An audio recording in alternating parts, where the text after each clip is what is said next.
I think you'll get with this, cause this is where it's at. You can get with this, or you can get with that. You can get with this, or you can get with that. You can get with this, or you can get with that.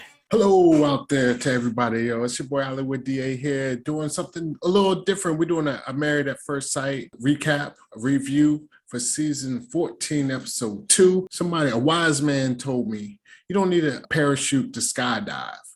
You need a parachute to skydive twice. And that's what these people are doing. Married at First Sight, you jumping out the plane, no parachute, you with the stranger. No telling what's going to happen. Some people survive, yo. There's been cases people survive, but the percentages are really low. Episode 2, I'm a Married at First Sight veteran. I've been watching this show, I should say, since about season 3 or 4.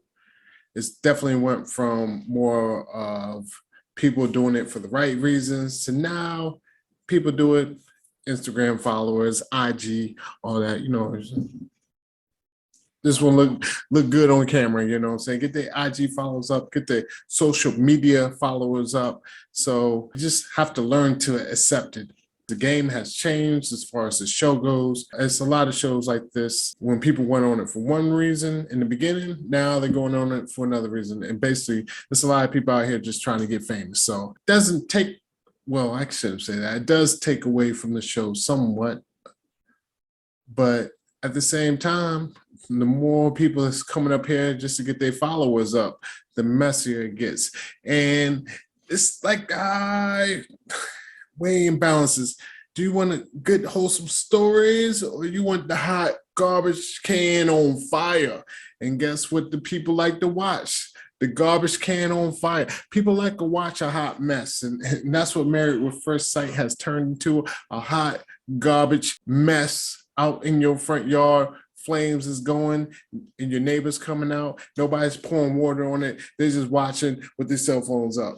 So let's jump right into this. So let's jump into this again. This is season 14, episode 2. It was called Nice Day for a Wicked Wedding. Wicked Wedding. I guess, you know, they had to throw it in there because it's in Boston. People in Boston, yo, it's wicked. I don't know. I can't do the Boston accent. So I'm not even going to try to do it. People that do try to do it always sound dumb as fuck. So let me stay away from that. The episode jumped off with Jasmina and Mike. Jasmina and Mike. So, you know, they showed Mike there doing his thing. Nice young brother. Had a lot of support from his family. That was great to see. I can't lie. It was a little touching. Had me a little bit in my feels. I was like, oh, shit, I like that. They did try to play him, though. You know what I'm saying? He got his hair cut there. They did try to play him because there was a lot of scenes showing his little bald spot up top. He a little fading up there, yo. So you don't have to just let it go soon. So soon he's gonna have to come home to the promised land, cut that shit off. Me, I've been blessed. Boom, boom. Getting up there in age, like 1 or 2 grades. You can't see it on the camera. So I've been blessed, though. I've been blessed. So I don't know how those brothers feel, yo. They try to hold on. They hold on. The fingers is up there. They falling off the cliff. Nah, just cut it off, bro. Just cut it off. Leave it alone, right? You good. You good. From Mike, you know, showing the scenes with him and his family, going to Jasmina. Jasmina, they playing up the whole trope of, I can't believe I'm doing this. I don't know if I can go through with this. We all know what it is. Like, if you watch the show at all, you already know they play this trope up with a couple of wives. Every season is always, I don't know, whatever. Like, no, you just signed the contract. You walking down that aisle. One funny thing Jasmine did say, though, was like, she said, I don't play around with marriage. Yo, I don't play around with marriage. Came out the lips of Jasmina. And this show is the very definition of playing with marriage. Yo, you playing around with marriage. Yo, this is what it is. This is a roll of a dice. And the house always wins, basically, in the long run. From Jasmina with her friends, Mike and his friends would get to the wedding, came walking down the aisle. That boy Mike was happy as fuck. He hit a couple. Wow. He was happy. Her face, not so happy. But I don't know if it was just because of him. I think she was just super nervous. So I'm not going to put it off on she was disappointed. It's easily to interpret it that she was a little disappointed the way she was looking, walking down the aisle. But I think it was more nerves than anything. So they did the thing. They go through the marriage. Vows, I can't front. Vows, married at first sight vows is iffy. Toss up. They do a little what the family says about you with this. OlliWood, he's a great person, but he loves his hoodies. He loves his hoodies. So if you can't stand a hood on his head, you might need to go to the store. I don't know what the fuck. OlliWood, he's a great person. He's a little messy. If you can't handle a mess, call his mama. But Mike and Jasmina had good vows. Mike's vows were they was top tier. I can't front, If I was ever to get walk to the aisle, down the aisle again, I already walked down it. I'm good people. I ain't going nowhere. But Mike's vows were good as fuck. Again, I can't front. Had me a little bit in my feels. The boy was happy, and Jasmina, she was bad. So I'm not mad at it all. You know what I'm saying? The preacher for Jasmina and Mike, had me rolling. He had this little purple highlight rhinestones, whatever. I don't even know what the fuck. Somebody took one when your grandma do the joints on your jean jacket. Somebody did all that for him. He thought he was fresh. He had his little preacher voice going on. I was like, man, come on, man. But they look like a good couple. Jasmina, she's into her K-pop, her K-dramas. I can't front on Korea. They got some good show. The Kingdom, that's my shit. Kingdom, the zombies and shit. Good movies like Train to Busan, more zombies and shit. Fuck it, Koreans know how to do zombies. So Mike said, I don't watch TV. And she said, what? I don't watch Marvel. She said, no, I ain't gonna lie. Not watching Marvel could be a deal breaker in a lot of people's relationships because Marvel is a serious thing between the movies and TV shows. It's all engulfing. Like your Apple, you get your iPhone, your iMac, your Apple TV. This is all. You get your Google, you get your Android phone, your Google TV, this and that. It's all engulfing as far as Marvel goes. But can't trust a dude that don't watch TV. Okay, I don't know. That's probably a good thing. But I watch a lot of TV. I can't front. I'm doing reviews, so you already know I watch a lot of TV. You can tell Mike don't watch TV though, because he came on this show. You know how I know Mike told the truth? He doesn't watch TV because it came on Married at First Sight, and he couldn't have watched any of these past 3-4 seasons because if he did, he wouldn't be on Married at First Sight. Moving on. We're gonna next they jump back. Mark and Lindsay. I do know. I guess like I said, I didn't watch the first episode. I zoomed, fast forwarded all through just to the end. I do know Mark and Lindsay got married in the last episode. She was drunk. That's pretty much the highlights. Mark. That's my Boston accent. I told you I shouldn't do it. Everybody doesn't sound stupid. Mark, shop, dude. I think he's just along for the ride. His eyes get all big. He started talking. I'm like, oh, she's a handful. Yeah, she's a handful. Lindsay, oh my God. This woman, she gets on my last goddamn nerve. On my last nerve, She's like one of those people, she thinks she's funnier than what she is. Every now and then she'll throw a little zinger, but then she just keeps going and going. No, you are not really funny, yo. You aren't funny, yo. You need to motherfucking filter some of that shit out. Just do the good ones. But in her brain, they're all good. She's just one of those people that would irk me to death. Take her in small doses. She's probably a good person on the inside. I'm not going to act like she's like an asshole or something. But at the same time, she's just, whoo.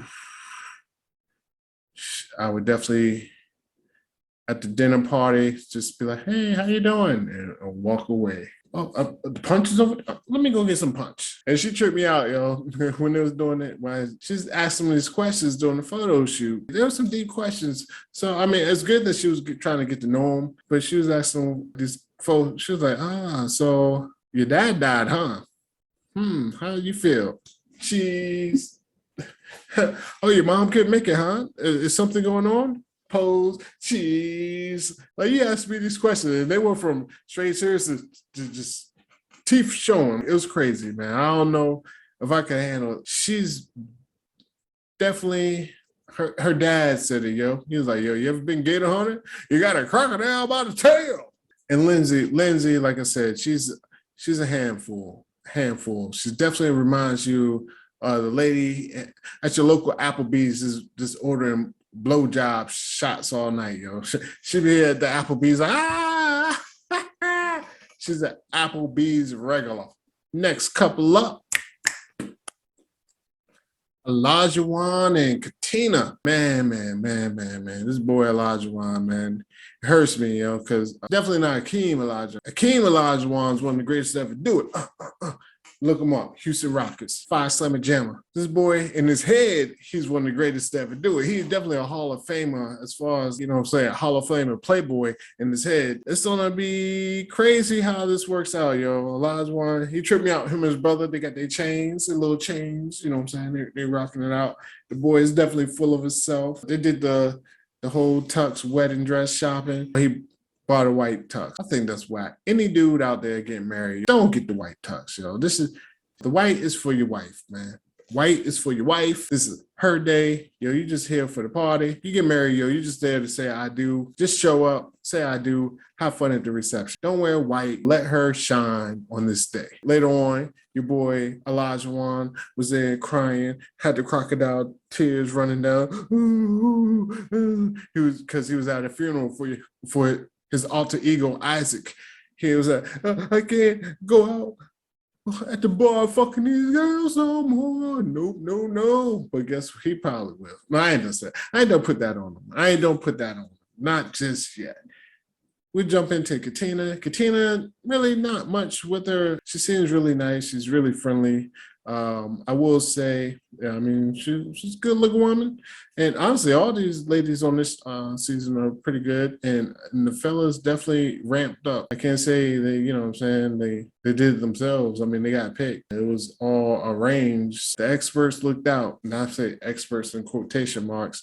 The producers looked out. The producers looked out for the fellas. But Katina, she seems really nice, really friendly. At this point, because I don't know, it can switch up. At this point, I do kind of feel sorry for your boy Olajuwon. Even his brother, his friends don't even believe in him. Like they was like, when he was crying, it was like, hit him. It's like, oh shit, this shit's real. And then the edit afterwards, after the wedding, the edit when they were talking, this shit was hilarious. You know, your boy Olajuwon, he likes to talk, and a lot of talking was about himself. Again, I don't know much about Katina from this episode, and now I guess Olajuwon doesn't really know much about it either, because when he was talking to the little edit, he didn't ask a thing about her. He was just telling her, well, I'm going to protect you, I'm going to love you, I'm going to, and all that. So of course his producers edit, you know, they already flipping him with the bad boy joint. Maybe he'll end up like Woody. At the same time, I remember New Orleans, they tried to do the same shit with your boy Woody. They had him as the playboy of blah, blah, blah. Family's like, I don't know, Willie's a playboy. And look, perfect gentleman, worked out. The marriage is great. You never know, basically. And it's a lot of couples. Goddamn, 5 couples, man. Why? They need to get this shit. I remember the time it was 3. They went to 4. 5 is a lot. We don't get into Steve and Noe. And with Steve, my boy, AKA Tommy, you ain't got no damn job. You know what I'm saying? Shout out to Mark. Yo, Steve was up there. I mean, he seems like a pretty good guy. He did say some shit that I was like, come on, bro. When he was like, my grandparents were in arranged marriage. But, that was some from the past. Arranged marriages, they do work in a sense, and they can last long in certain cultures. But, I mean, it definitely has a lot to do with the culture as far as the people getting into it. They go into it knowing it's arranged or what have you. They haven't been westernized, for lack of a better term. You know how it is. Over here in America, it's like, I want half, Eddie, fuck you, give me half. It's a different game over here. I mean, the women are free, which is a great thing. Let them be free work. Look, I was about to get in trouble. I said, I love free-range chicken, so I love my free-range women. But not to compare you to chicken, even though some of y'all could be chicken heads. I mean, but you can flip that on guys too. Guys, we free, and I mean, it's a lot of fuck boys out there. Look at the show. Look at the past of the show. So being free has its good things, ups and its downs. Mountains and valleys. You know how it is. One thing with Steve though, before the wedding, he was getting a haircut. I did have to shout out the barber. Whenever you get a barber, you put on them black gloves, he about to do surgery on your joint. Had this shit looking fresh. Not like my shit don't look really fresh. My shit roughed up. But I do some bathroom cuts since COVID. Steve, he had his barber. Once they break on them black gloves, I don't care. I don't even have to know you. I never sat in your chair before. I'm like, oh, this dude's a professional, And he had your boy Steve. Had his shit looking good. And I want to do a quick shout out to Papoose, the only dude ever get a haircut with a fitted on. Papoose, you did it. Legend in the hood. But again, with Steve, they don't keep pushing this he doesn't have a job thing. I don't take it as serious as they're going to probably push it. Every person on the show, they're going to give a narrative to ride out through the whole show. His is going to be he doesn't have a job. He obviously had a decent job, sales engineering. I don't know what that is, but sounds like it would is good enough for him to take a 4-month break, travel around, and not look like a bum. Tell like the way he dressed and this and that, the way he carries himself. He's not just some hobo out here living on the street, sleeping in his car. But they don't push that narrative. He probably does contract work and this and that, consulting. Who knows? But they don't push that not Steve Jobs list. They don't push that. Noe really. Not too much about her with her, They did the shopping, her shopping for a dress. Honestly, the tux wedding dress seems shopping. At this point, they can just cut that out, man.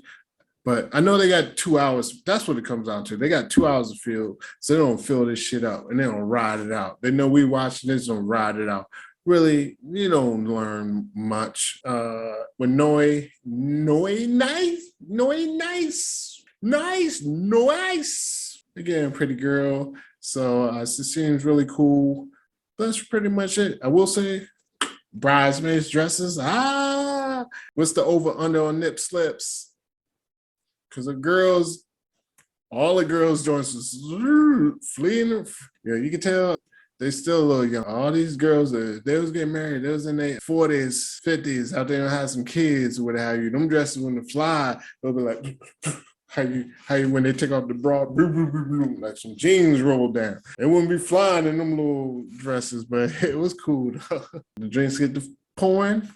There's few of them gonna come out. Last but not the least is Chris and Elisa. Elisa, she's definitely going to be a drama queen up here, You can already tell. At least that's how they're going to present her. And all this is just going off this episode, so it might change. But honestly, any woman that told me you're going dress shopping and you already bought 10 wedding dresses, I'm out the door. Pew! Like them, like where's Ollie at? Pew! Out the door. Pew! Out the door, 10 wedding dresses. Why are you buying 10 wedding dresses? And then on top. And then going shopping on the show for a wedding dress, you get you a free one on the show, just in case you don't like it. If that's the case, why you buy 10? Just pick one you like and just wear that. Just buy that. Fuck the show. You can go do this through the process, but just pick the dress you like and buy it. You don't need to buy it. Why you got 10 wedding dresses? That would have me running. Something like that. I mean, that just screams control freak. She might be high maintenance. She's trying to play it off. She keeps doing this country, saying this country this, country that, country this, trying to play off this high maintenance. I hope he's a country boy, but she's not a country girl for real. She's in a country aesthetic. I wish we could be on the farm. Have you ever seen people living on the farm? You ain't no wake up in the morning and go collect them eggs and milk them cows. You don't be shoveling horse shit. Come on, And then she had them fucking gold boots, What? She is a character for sure. And I don't know how your boy, honestly, Chris seems like a good guy. Really, nothing much else to say about him. He's a good guy, And I'm just going to end on that because, she's gonna be a star. Their little relationship. Nobody's gonna really care about Chris. They're just gonna be talking shit about her, and he's just there. He's just gonna be there holding her handbag. You see how she treats him? He's gonna be holding the handbag out in front of the store. He's gonna be a dude sleeping while she's trying on 30 pair of shoes. He's gonna be in there. Well, yeah, baby. Those look nice. That's gonna be Chris. And I'm pissed off. They didn't do their wedding. So I'm glad they watched the first episode. So next episode, they still gotta do another wedding and go through the whole reception shenanigans where the friends on pin the groom over. So are y'all gonna have sex tonight? No, that type shit. Honestly, Married at First Sight doesn't get good to the honeymoons. Normally, in the normal season, as I said before, that's where I wait to the honeymoons. I'm not gonna keep on it though. I said, fuck it. I'm gonna just watch this season live. Like normally, I don't watch the seasons live. I just watch it on recording so I can fast forward. I'm gonna watch it live every week. Come up here, pop up, do something different. Just throw a little content out there. So, oh shoot. I'm like Lindsay in this bitch. Because she definitely knows she'll burp. She will burp and just make a little joke. No, that's not sexy at all. No, not cute. Lindsay. They definitely got their characters this year. So I figure about halfway through, this shit's gonna be super interesting. At least, I mean, it's gonna be a mess, yo. Like I said, put the gasoline on it, flick the match, walk away slowly. Boom in the background. Married at First Sight, season 14, episode 2, in the books. Honestly, I think this season is going to be a good one. I mean, it all depends on what you're looking for. If you're looking for true love, it's not going to be a good one. If you're looking for a little bit of drama after the season's over, them shading each other on Instagram and all that type shit, we'll see how fast, how quick the first divorce is filed. Will the divorce be filed before the season is over is the question. That's the question. Who can beat the record? Who's gonna get the quickest divorce out of here? Thank you for watching. Again, it's your boy OlliWooDDA. This is it. Throwing it out there. Subscribe, like, share, do whatever it is you do. If you did like this, definitely come back next week. I'm gonna keep this up on a weekly basis. Married at First Sight, one of my guilty pleasures. I gotta love it. So I'm just gonna go ahead and talk about it. It is what it is. Your boy OlliWood again, another goodie in the hoodie. And as I always say, yo, it doesn't matter what the mirror says to you. It only matters what you hear, yo. So when the mirror says you're old, you're dusty and grounded, I said, no, sir, I'm young, I'm fresh, I'm fly. Peace. I think you'll get with this, cause this is where it's at. You can get with this, or you can get with that. You can get with this, or you can get